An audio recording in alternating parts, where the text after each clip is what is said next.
As a kid, I was taught to be thankful for what I have. That my sister and I were blessed with great health and two parents, even though divorced, were both present in our lives. Unlike most kids, I was scuba diving. But like all kids, I took my blessings for granted. But my dad made me volunteer for his organization called Dive Heart.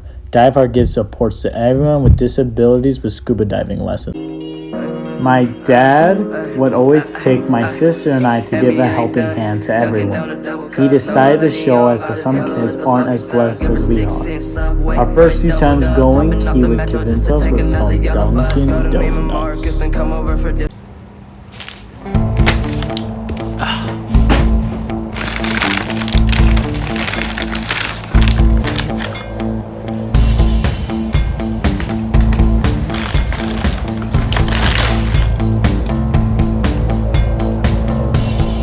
Dunkin' Donuts became accustomed to Dive Heart volunteering.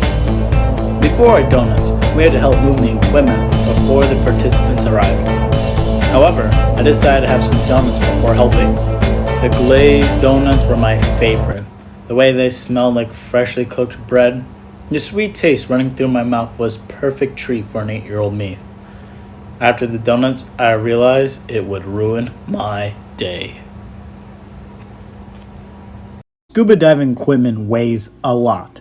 The air tanks weigh around 30 pounds, and we needed to unload 3 dozen plus the rest of the equipment. It was Pain City. Now, I can do this today because I'm a strong, handsome young man. But when I was 8, I was not strong. Now, cramps were starting to push my will backwards. And then the worst part, I had to get inside the pool. I was working with my homie Dao Wen, a sweet guy who was a few months older than me, and we became closely knit because at the time we were both around the same age. After putting all the equipment away, I started to feel like I was gonna throw up. I knew that if I didn't work with him, he would have to wait 20 minutes for another instructor to help him.